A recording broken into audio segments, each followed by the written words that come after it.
The saddest gifts are not the ones that are forgotten. They are the ones we remember only after it's too late.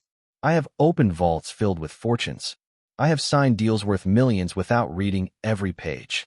I have watched powerful men tremble across conference tables.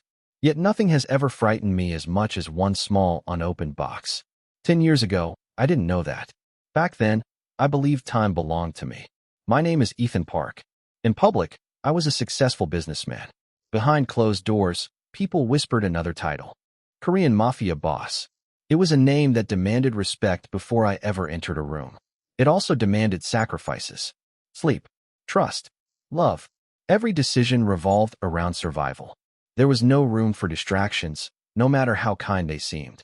Christmas Eve had covered Manhattan with a thin layer of snow. The city glowed beneath thousands of tiny lights, while music drifted from crowded cafes and department stores. My headquarters, however, felt like every other day of the year. Phones rang endlessly. Security teams hurried through marble hallways. Meetings replaced celebrations. Outside my office, a dozen beautifully wrapped gifts from business associates had already been stacked neatly against one wall. None of them interested me. I was preparing to leave for another emergency meeting when a soft knock interrupted the silence. "Come in," I said without looking up from the documents on my desk. The door opened slowly. Olivia Bennett stepped inside, carrying a small square box wrapped in dark blue paper. Snowflakes still rested on her long chestnut hair. Her cheeks had turned pink from the cold. She wasn't dressed elegantly, just a warm, cream-colored sweater beneath a simple winter coat. Somehow, she brought more warmth into the room than the fireplace quietly burning beside my desk. "I'm sorry," she said with an apologetic smile. "I know you're busy." I finally looked up. Olivia had volunteered at a neighborhood community center my foundation quietly supported. We'd crossed paths several times over the previous year. She never treated me like an untouchable man. She simply treated me like Ethan. That alone made her different. She walked closer and carefully placed the small gift on the edge of my desk. "Merry Christmas." I glanced at the package. It was noticeably smaller than every expensive gift surrounding us. No luxury ribbon, no designer logo, just careful wrapping and a handwritten tag with my name. "You didn't have to do this," I said. She shrugged gently. "I wanted to." For a brief moment, neither of us spoke. Snow continued falling outside the floor-to-ceiling windows. Olivia looked at the gift one last time before meeting my eyes. "Promise me something?" I nodded. "Open it when you have time." There was something unusual in the way she said those words. Not excitement, not curiosity, almost hope. Before I could answer, my phone vibrated sharply across the desk. Marco, my head of security. "Boss," his voice came through immediately. "We have a situation. The convoy is ready." I looked toward the door, then back at the unopened gift. "I'll be there in 1 minute." Another pause. "It's urgent."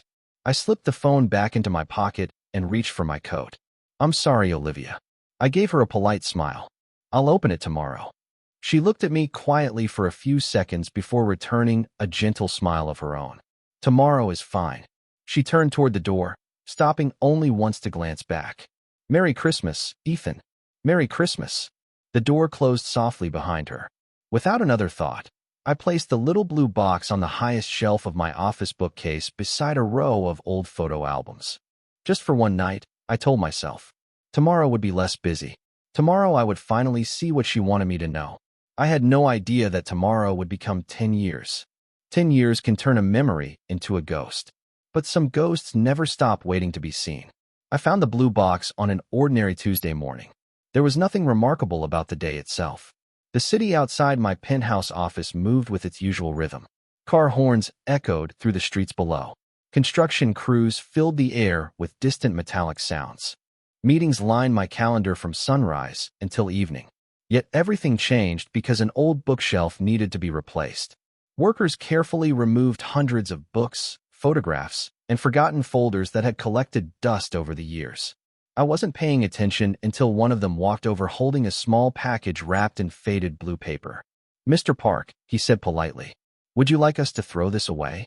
I looked up absent-mindedly. Then my heart stopped. The ribbon had lost its color.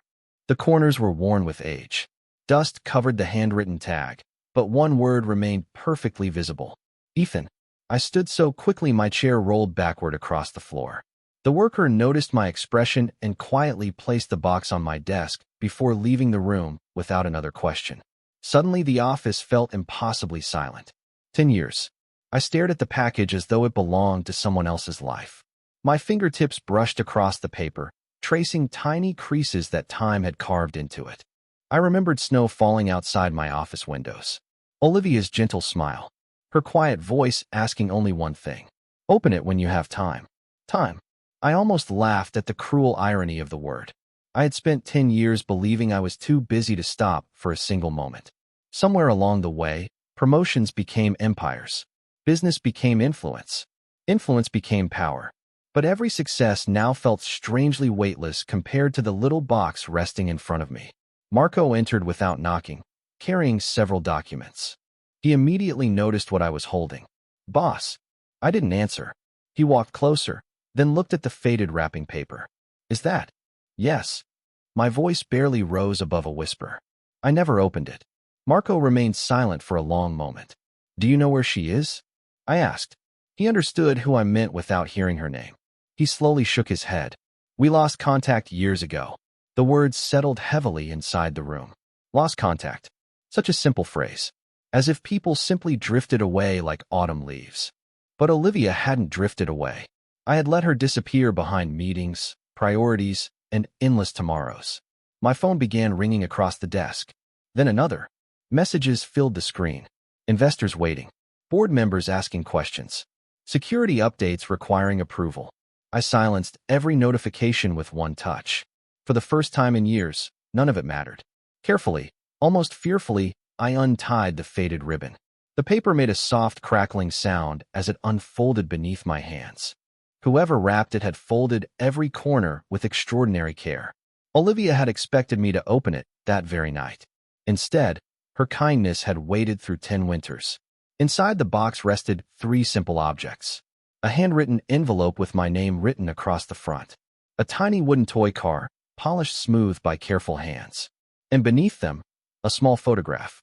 I lifted the picture first. Olivia stood beneath a Christmas tree, smiling exactly as I remembered. In her arms was a little boy no older than 3.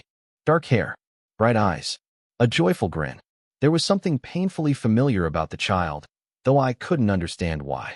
My attention shifted to the envelope still lying unopened inside the box.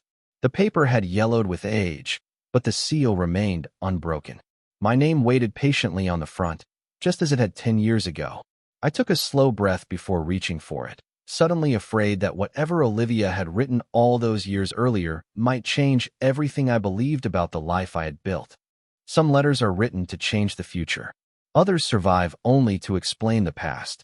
My hands had negotiated peace between rival families without shaking. They had signed contracts that reshaped industries. But as I held Olivia's envelope, they trembled in a way I had never experienced before. I broke the seal with painful care, afraid that even after 10 years I might somehow damage the words waiting inside. The paper unfolded slowly. Her handwriting was exactly as I remembered, small, elegant, and patient. Dear Ethan, it began. If you're reading this tonight, thank you for giving me a few minutes of your busy life. If you're reading it much later, I hope life has been kind to you. I stopped. My throat tightened. She had somehow imagined both possibilities. I continued reading. I know people see you as someone powerful. Maybe they're right. But that's never been the man I met. I met someone who quietly paid for children's winter coats without asking anyone to know. I met someone who remembered everyone's name at the community center. I met someone who looked lonely even when surrounded by people. My eyes drifted toward the floor-to-ceiling windows overlooking Manhattan. For years I had believed loneliness was simply the price of leadership. Olivia had seen it long before I admitted it to myself. I looked back at the letter. I also wanted to tell you something before Noah and I move away tomorrow. My heartbeat became painfully loud. Noah, the little boy in the photograph. He's 3 years old now. Every Christmas he insists on carrying this tiny wooden car everywhere because he believes toy cars always find their way home. I smiled when he said that. Maybe children understand hope better than adults do. My fingers unconsciously reached for the polished wooden car resting beside the letter. Its wheels were slightly worn, as though small hands had rolled it across countless wooden floors. Olivia continued. I'm giving it to you because I think you need hope more than we do. Sometimes I worry you've forgotten that your life belongs to more than meetings and responsibilities. I closed my eyes. Every sentence felt less like a letter and more like a mirror reflecting the man I had become. Then I reached the final page. The words were shorter now, almost hesitant. Please don't misunderstand this gift. I'm not asking you for anything. Not money. Not protection. Not promises. I simply wanted you to know that meeting you reminded me there are still good people hidden behind difficult lives. Thank you for making Noah laugh the day you fixed his broken toy car at the community center. He still talks about you. My breath caught. Suddenly memories rushed back with startling clarity. A rainy afternoon. A little boy crying because a wooden wheel had fallen off his favorite toy. Olivia apologizing for bothering me. My own hands repairing it with a small tube of glue from a maintenance drawer. I had forgotten the moment almost immediately afterward. Noah hadn't. I looked again at the photograph. The boy's smile suddenly felt hauntingly familiar because I had seen it before, standing only a few feet away from me. The last paragraph waited at the bottom of the page. Maybe one day our paths will cross again. If they don't, that's okay too. I hope you find a reason to slow down before life teaches you the lesson the hard way. Merry Christmas, Ethan. With gratitude, Olivia. There was no confession of love. No request for help. No hidden secret. Just kindness. Pure, undeserved kindness. A single tear landed on the faded paper before I realized I was crying. Marco quietly entered the office again, stopping when he saw the letter in my hands. Neither of us spoke. Finally, without taking my eyes off Olivia's words, I whispered the only sentence that mattered. Find her. Regret doesn't begin when you lose someone. It begins the moment you realize you stopped looking. Marco never asked why. That was one of the reasons he had remained beside me for nearly 20 years. He simply nodded once, took the letter from my desk long enough to photograph Olivia's picture, then disappeared into the hallway. Within minutes, the quiet office transformed into something that felt strangely unfamiliar. Screens illuminated one after another. Investigators arrived carrying laptops instead of weapons. Maps of New York spread across the conference table. My organization had located people who wanted to stay invisible for decades. Finding one kind woman should have been easy. I believed that for exactly 30 minutes. Nothing under her current name, one analyst reported. No recent driver's license renewal. No active property records. Another voice followed. Community center closed 7 years ago. Most employees relocated. Marco placed a thin folder in front of me. This is everything we recovered from 10 years ago. Everything. The folder contained barely a dozen pages. Olivia Bennett, age 29, part-time volunteer, single mother, temporary apartment lease, no criminal record, no outstanding debt. A life so ordinary it had almost disappeared from every database. I stared at the photograph clipped to the first page. She smiled exactly the same way she had smiled while handing me the blue box. Calm, genuine, expecting nothing in return. Keep looking, I said quietly. Hours passed. Outside, daylight faded into another winter evening. Coffee cups accumulated across the conference table. My executives continued sending messages that went unanswered. For the first time in years, billion-dollar negotiations waited while I searched for one woman whose kindness I had mistaken for permanence. Around midnight, Marco returned carrying another file. We found an old landlord. I looked up immediately. He remembers her. Hope rose inside me so quickly it almost hurt. Where is she? Marco hesitated. That single pause told me the answer wouldn't be simple. She moved out about 3 months after Christmas that year. Did she leave an address? No. My chest tightened. Family. He slowly shook his head. The landlord only remembers that she thanked everyone before leaving. He said she smiled, even while carrying heavy boxes by herself. I lowered my eyes. I could picture it too easily. Olivia refusing help because she never wanted to inconvenience anyone. Marco continued. He also remembered the little boy. Noah. Apparently, he kept asking if they were moving somewhere Mr. Ethan could visit. The room became painfully quiet. I leaned back in my chair, closing my eyes. A child had expected to see me again. I had never even noticed he was waiting. There's something else, Marco said carefully. He slid an old photograph across the table.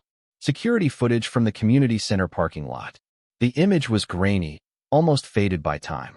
It showed Olivia fastening Noah into the back seat of an aging sedan. Just before getting into the driver's seat, she looked toward the building. The timestamp read December 26th, the day after she gave me the gift. She stood there for several seconds, as though hoping someone might come outside. Someone never did. I swallowed hard. Enhance the image. The technician enlarged the frame. In Olivia's hand was a folded piece of paper. The same handwriting. The same cream-colored stationery as the letter resting in my office. Can you read it? I asked. They sharpened the resolution until only 3 handwritten words became barely visible. Thank you, Ethan. She had walked away carrying gratitude instead of resentment. Even after I failed to open her gift. Even after I failed to show up. Marco's phone vibrated. He answered quietly before looking toward me again. Boss. His voice was lower than before. We may have found someone who remembers where Olivia went next. For the first time since opening the blue box, hope outweighed regret. Barely. But it was enough to make me stand. You never truly discover who someone was by following their footsteps. You discover them by listening to the lives they quietly changed.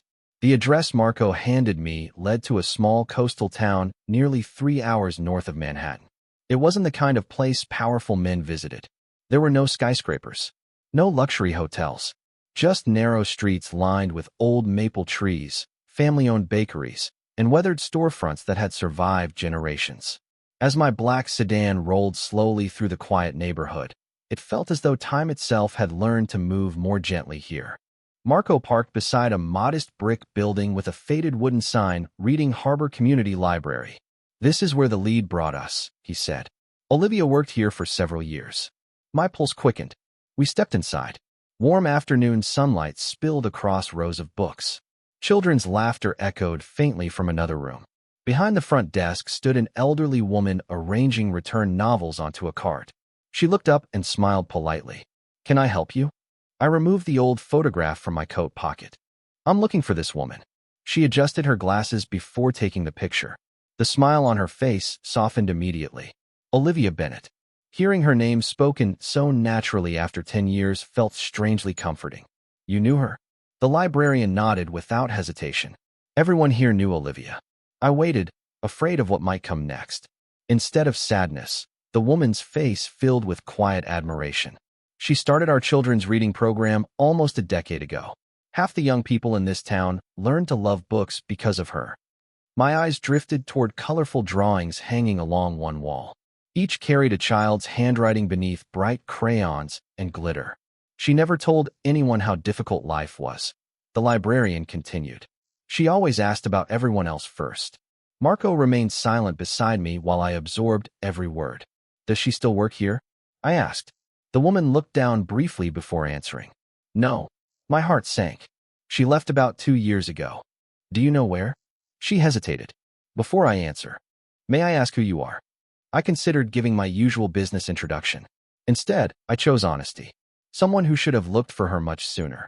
The librarian studied my face for several long seconds. Whatever she saw seemed to satisfy her. She reached beneath the counter and carefully removed a small cardboard box. Olivia left this here when she moved. My breath caught. For me? She smiled gently. No. She laughed softly. For the children. She donated everything she couldn't carry.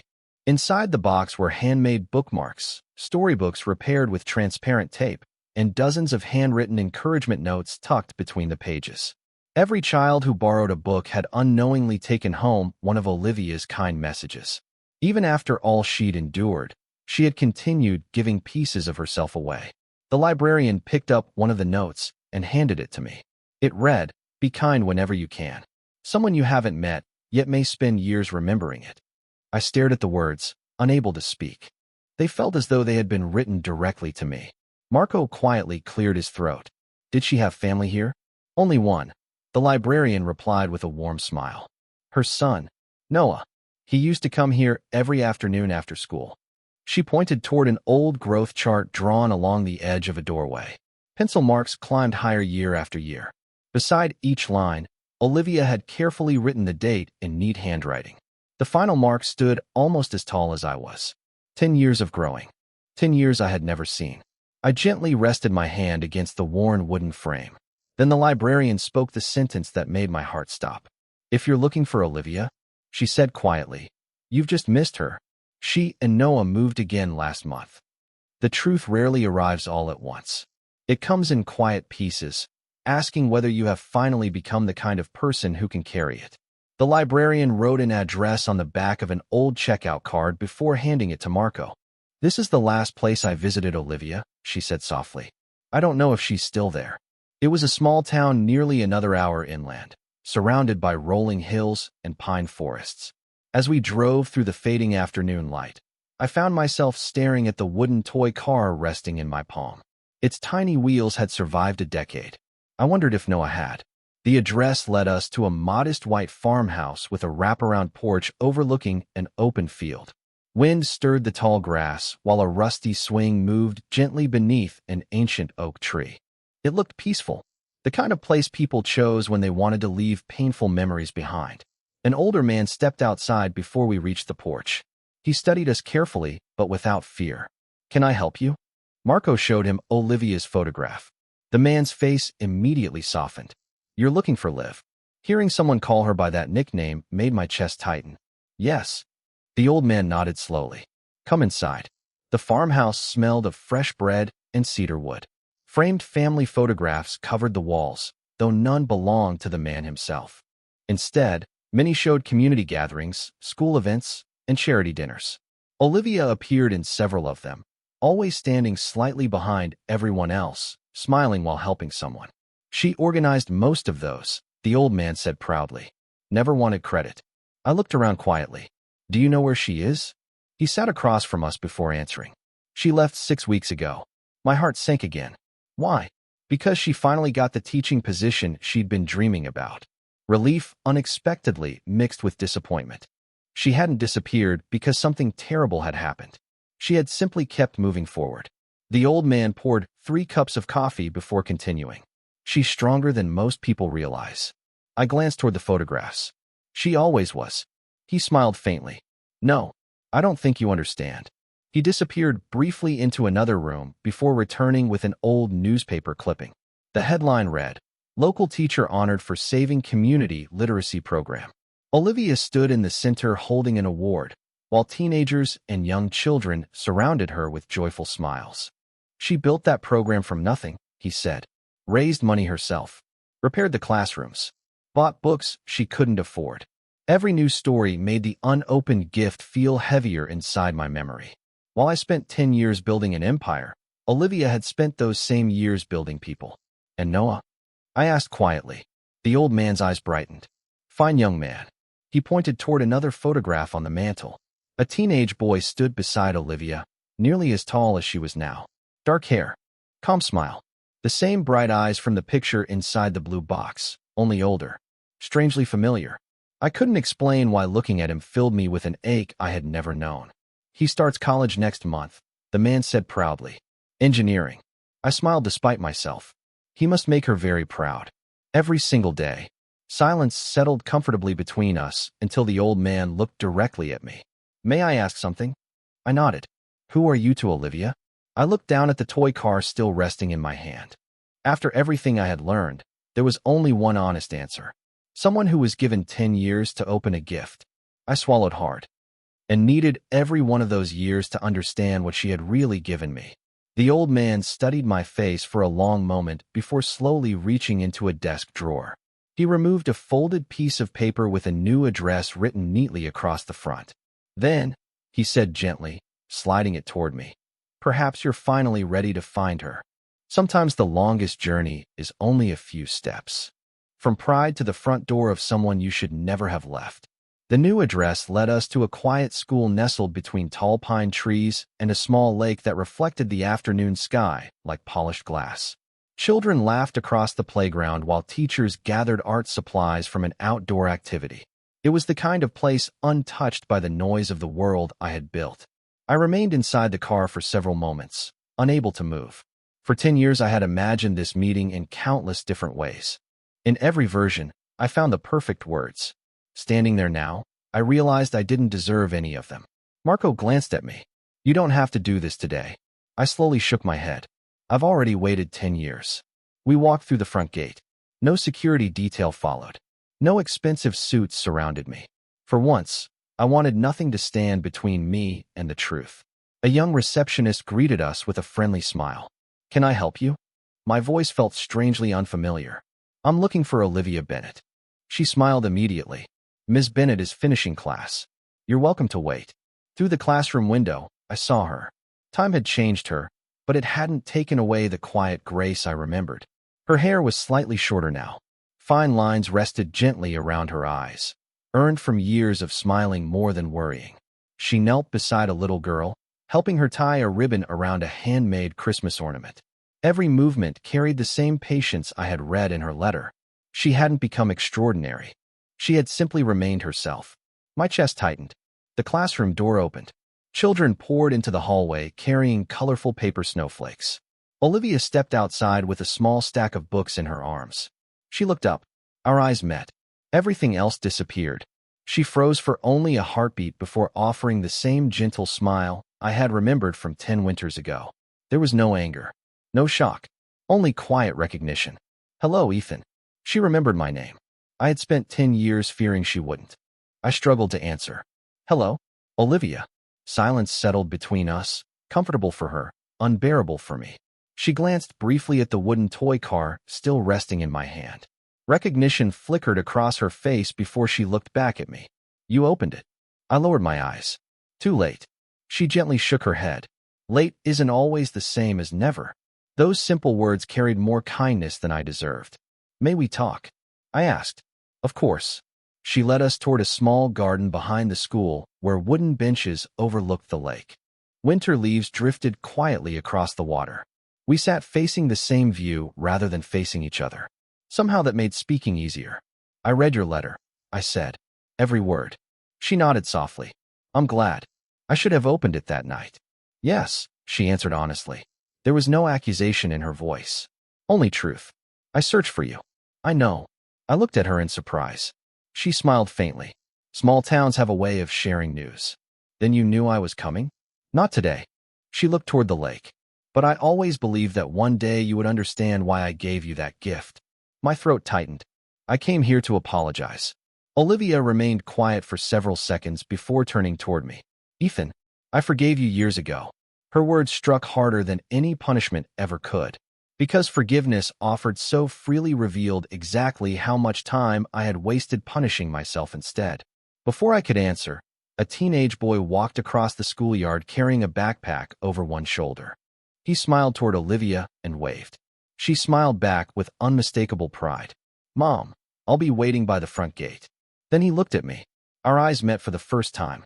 Something deep inside me shifted without explanation. The same calm eyes from the photograph. The same familiar smile.